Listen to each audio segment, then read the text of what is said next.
give them prayer hands. Say what's up America, half of you should know me right, other half a replica. Ya, assalamualaikum warahmatullahi wabarakatuh. Bertemu lagi dengan saya masih di channel yang sama, akan tetapi dengan pembahasan yang berbeda. Kalau pada pertemuan yang kemarin kita membahas mengenai pengukuran, itu ada di materi pembahasan di kelas 7. Kali ini kita akan membahas mengenai pertumbuhan dan perkembangan, ini di kelas 8. Ya. Apa yang dimaksud dengan pertumbuhan? Nah, pertumbuhan adalah proses bertambahnya ukuran tubuh makhluk hidup dan bersifat irreversibel. Irreversibel ini artinya tidak bisa dibalik. Jadi yang dimaksud dengan pertumbuhan adalah proses bertambahnya ukuran tubuh. Kata kuncinya di situ. Proses bertambahnya ukuran tubuh makhluk hidup. Jadi kalau makhluk mati, benda mati seperti batu, kayu, tidak mungkin dia bertambah ukuran tubuhnya karena dia benda mati. Jadi yang bisa mengalami pertumbuhan yaitu makhluk hidup. Kemudian pertambahan ukuran tubuh dalam bentuk apa? Nah, ini kita lihat. Kalau dia tumbuhan yang dikatakan tumbuh itu apabila dia mengalami pertambahan ukuran tubuh, bisa dari tinggi, kemudian lebar batang, jumlah daun, jumlah buah, bunga, dan sebagainya. Bagaimana kalau makhluk hidup seperti hewan?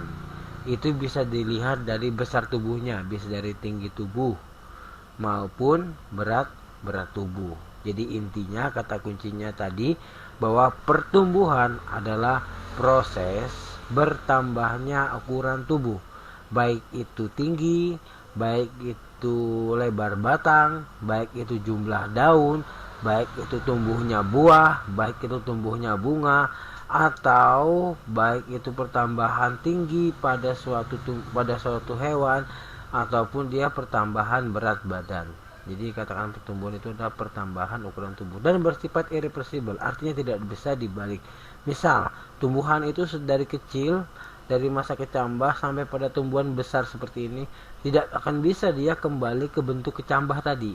Nah, misal pada manusia, dia sudah tua seperti ini, tidak mungkin dia bisa berubah bentuk menjadi balita lagi, menjadi anak-anak lagi. Nah, itu yang disebut dengan irreversible atau tidak bisa dibalik.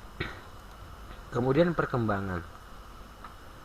Apa yang dimaksud dengan perkembangan? Perkembangan adalah proses menuju kedewasaan dan bersifat reversible atau dapat dibalik. Kalau tadi kita berbicara soal pertumbuhan yang berhubungan pada bentuk dan ukuran tubuh, sedangkan perkembangan di sini adalah proses psikologisnya, proses sifatnya, proses sifat dalam manusia yang menuju proses kedewasaan dan bersifat bisa dibalik. Artinya apa? Ada orang tua yang sudah tua, yang berumur 30, 40 tapi berpakaian atau bersifat seperti remaja. Ada seperti itu? Ada. Artinya dia prosesnya dibalik. Jadi anak-anak, kemudian dia mencapai masa remaja, ketika dia sudah tua, umur 30 atau 40 misalnya seperti itu, dia memiliki sifat seperti remaja. Bisa jadi seperti itu. Atau mungkin anak-anak yang masih muda tapi dandanannya atau sikapnya atau pikirannya menyerupai orang yang dewasa, artinya kan tidak sesuai dengan tubuhnya tadi. Jadi bisa dikatakan kata kuncinya bahwa kalau pertumbuhan itu berhubungan dengan ukuran bentuk tubuh, sedangkan perkembangan adalah sifatnya atau psikologinya atau proses menuju sifat dewasa gitu. Kemudian kita akan bahas pertama yaitu pada hewan. Lanjut, pertumbuhan dan perkembangan pada hewan. Pada tumbuhan. Pertumbuhan dan perkembangan pada tumbuhan dibagi menjadi dua, yaitu pertumbuhan primer dan pertumbuhan sekunder.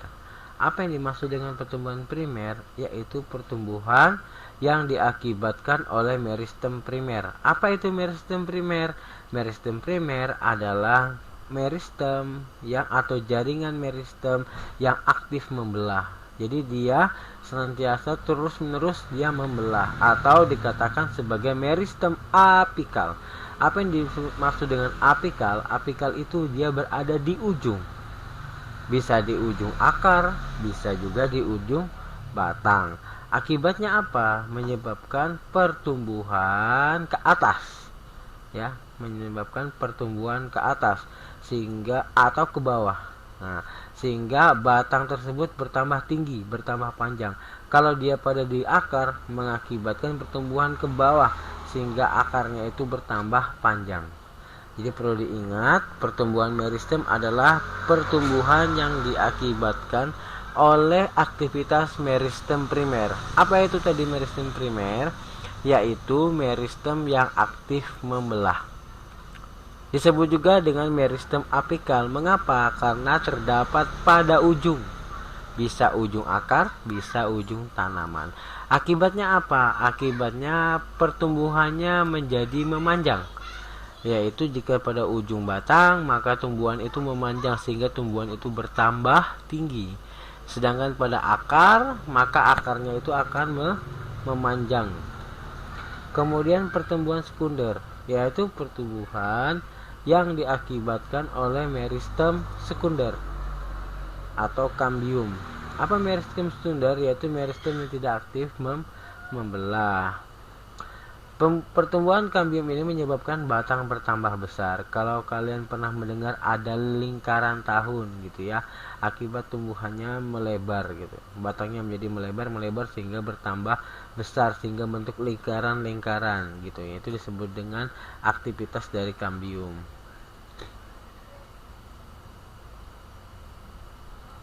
Nah, di sini ada gambarnya. Nah, ini aktivitas kambium mengakibatkan tumbuhan ini bertambah lebar. Jadi dia bertambah lebar sehingga batangnya itu bertambah besar. Ya. Ini tumbuhan menyebabkan tumbuhnya bertambah tinggi. Selanjutnya yaitu perkembangan dan pertumbuhan pada hewan. Adapun tahap pertumbuhan dan perkembangan pada hewan, yang pertama yaitu fase zigot. Apa yang dimaksud dengan fase zigot? Fase zigot itu adalah peleburan antara sel kelamin jantan dan sel kelamin betina. Dari proses peleburan antara sel kelamin jantan dan sel kelamin betina itu akan terbentuk zigot. Kemudian zigot tadi akan membelah sehingga membentuk embrio. Jadi embrio tadi adalah zigot yang membelah. Pematangan zigot dapat terjadi di dalam tubuh induknya. Dalam hal ini misalnya seperti pada hewan-hewan yang melahirkan. Yaitu pertumbuhan zigot atau embrio itu terjadi di dalam tubuh induknya. Lalu terdapat juga terjadi di luar tubuh induknya. Ini pada hewan-hewan yang bertelur, yaitu di mana pertumbuhan embrionya terjadi di dalam telur. Larva yaitu organisme kecil mandiri aktif yang berbeda dengan kondisi dewasanya. Jadi dia adalah fase di mana makhluk hidup itu mengalami perkembangan. Misalnya ulat. Ulat itu adalah salah satu contoh larva. Belatung itu adalah contoh larva. Ketika dia besar membentuk lalat, misalnya dari belatung membentuk lalat. Nah, antara belatung dengan lalat itu bentuknya saja berbeda, wujudnya sudah berbeda, ya kan, antara belatung sama lalat. Nah, itu tadi itu disebut dengan larva, yaitu organisme yang kecil mandiri aktif tapi berbeda dengan dewasanya. Misalnya pada kupu-kupu, lihat ada ulat yang seperti itu bentuknya, kemudian dengan kupu-kupu itu kan jelas mengalami perbedaan bentuk. Nah, itu ulat tadi adalah larva dari kupu-kupu. Kemudian masa muda yaitu masa menuju dewasa. Dalam hal ini hewan tersebut sudah menyerupai bentuk dewasa. Ya, misalnya ada katak muda, katak dewasa, atau lalat muda, lalat dewasa, belalang muda, belalang dewasa. Nah, masa dewasa yaitu dimana hewan ini sudah mampu berkembang biak dan meneruskan keturunannya. Selanjutnya ada metamorfosis. Sebenarnya ada dua, yaitu metamorfosis dan metagenesis. Kita akan bahas satu-satu ya. Diawali dengan proses metamorfosis. Apa itu metamorfosis? Metamorfosis adalah perubahan bentuk pada tubuh hewan tertentu selama proses pertumbuhan dan berkembangbiakannya. Jadi tidak semua hewan mengalami proses metamorfosis. Jadi pada hewan-hewan tertentu saja yang mengalami metamorfosis. Ada dua jenis metamorfosis, yaitu metamorfosis sempurna atau disebut dengan holometabolisme. Apa itu metabolisme sempurna? Metabolisme sempurna yaitu metabolisme pada hewan yang mengalami perubahan bentuk nyata dan tahapan yang jelas.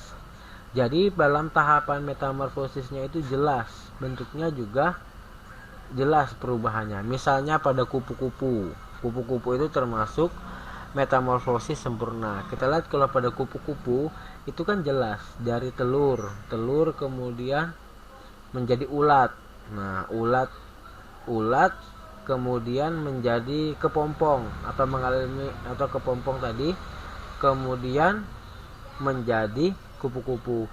Jelas dari ulat, kepompong dan kupu-kupu itu jelas perbedaan bentuknya. Tahapannya juga nyata. Kemudian kalau metabolisme tidak sempurna adalah metamorfosis yang perubahan tubuhnya tidak mencolok. Misalnya pada belalang, dari telur kemudian nimfanya itu dengan belalang dewasa itu bentuknya sama, sehingga perubahannya tidak mencolok. Mungkin yang berbeda dari warna kulitnya atau bentuk tubuhnya, tapi fisiknya bentuknya itu sama. Untuk lebih jelas bisa kita lihat pada gambar berikut. Nah, ini adalah metabolisme daur hidup serangga. Nah, di sini ada gambar daur metamorfosis hidup pada serangga. Nah, di sini ada serangga yang mengalami metamorfosis sempurna dan metamorfosis tidak sempurna. Yang sempurna yang mana? Yaitu ini, kupu-kupu dan lalat buah. Kita lihat pada kupu-kupu, dari telur kemudian larvanya ulat tadi kan. Nih, larvanya ulat tadi. Kemudian dia lama-lama mengalami proses pembentukan kepompong atau masa pupa. Dari kepompong ini kemudian dia menjadi kupu-kupu. Jadi jelas kan antara ular kemudian kupu-kupu ini bentuknya berbeda dan tahapannya juga jelas. Dari telur, ulat, kepompong, kupu-kupu, jelas. Nah, contoh lain pada lalat. Ini lalat. Nah, kemudian ada setelah lalat itu kawin membentuk embrio. Embrio membentuk larva. Larvanya mengalami tiga tahap ya. Ada tahap pertama, tahap kedua, tahap ketiga. 3 perubahan bentuk, jelas kan?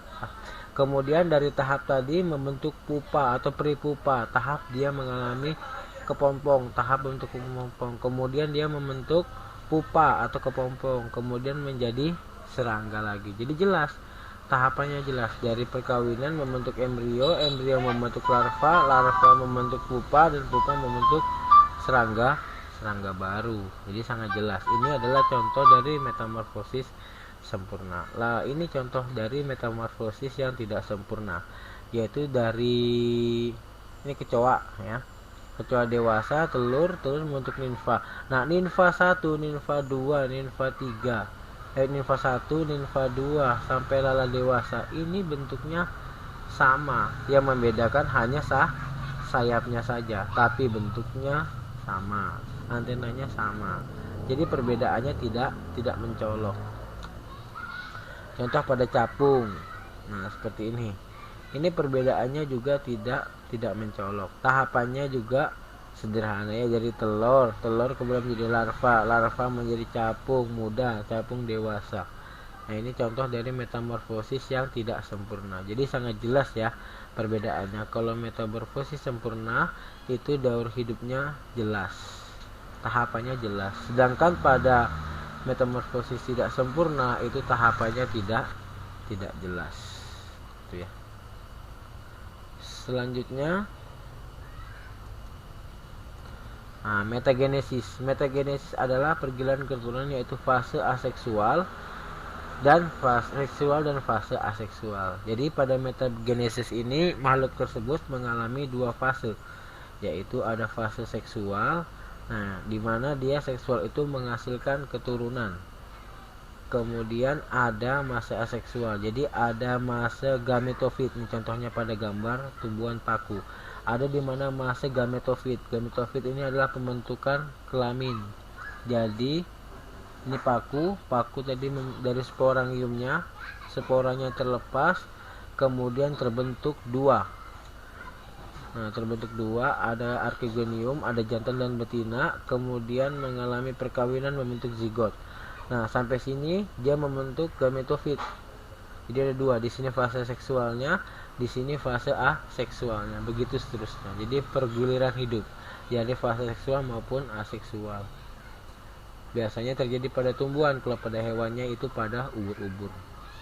Kemudian faktor yang mempengaruhi perkembangan, yang pertama ada faktor internal, yaitu faktor dalam, yaitu gen. Gen ini sangat mempengaruhi, ya.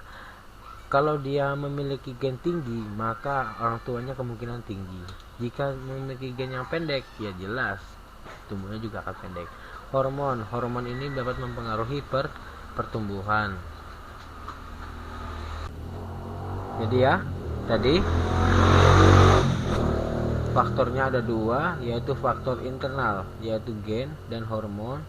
Gen jelas, tadi saya katakan dia mempengaruhi pertumbuhan. Kalau misalnya dia mewarisi gen yang tinggi, tentu tubuhnya akan tumbuh tinggi misalnya. Tapi kalau memang gennya itu pendek, bertumbuh pendek, kemungkinan keturunannya juga akan bertumbuh pendek. Kemudian hormon ini mempengaruhi proses pertumbuhan di dalam tubuh, ya. Hormon. Kemudian kalau dari eksternal, faktor eksternal yaitu makanan dan nutrisi. Makanan ini bisa mempengaruhi proses pertumbuhan. Mengapa? Karena makanan ini bisa mempengaruhi proses metabolisme tubuh. Kalau misalnya makanannya gizinya baik, kemudian makanannya itu cukup, maka pertumbuhannya akan cukup. Contoh pada tumbuhan, jika dia kekurangan makanan, kekurangan pupuk, maka dia akan lambat mengalami pertumbuhan. Kemudian suhu ini berfungsi untuk mempengaruhi proses pertumbuhan di dalam tubuh. Karena di dalam tubuh suhu ini terbagi menjadi tiga, ada suhu optimum, suhu minimum, dan suhu maksimum. Suhu minimum adalah suhu terendah makhluk hidup untuk hidup. Kemudian suhu optimum adalah suhu optimal makhluk hidup untuk hidup. Kemudian ada suhu maksimum, yaitu suhu tertinggi makhluk hidup untuk hidup. Suhu ini juga mempengaruhi proses kerja metabolisme tubuh. Karena apabila suhu itu rendah, justru metabolisme akan berjalan lebih lambat, seperti itu. Kemudian cahaya berhubungan dengan berhubungan dengan fotosintesis. Jadi sangat berhubungan dengan proses pertumbuhan pada tumbuhan, gitu ya.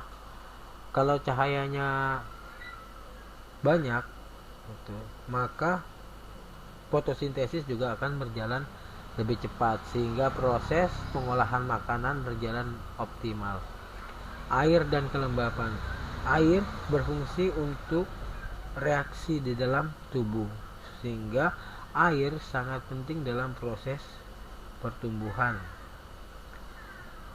Kemudian tanah, ya, tanah ini adalah media penting bagi tumbuhan. Kalau tanahnya itu kaya akan unsur hara, maka pertumbuhan pada tumbuhan itu juga berjalan baik. Sebaliknya, kalau kadar tanah itu memiliki unsur hara yang rendah, berarti kan cadangan makanan pada tanah itu rendah, maka pertumbuhan akan terhambat. Sekian dari saya, mohon maaf apabila ada kekurangan. Jangan lupa di like, di komen, dan di subscribe videonya. Terima kasih.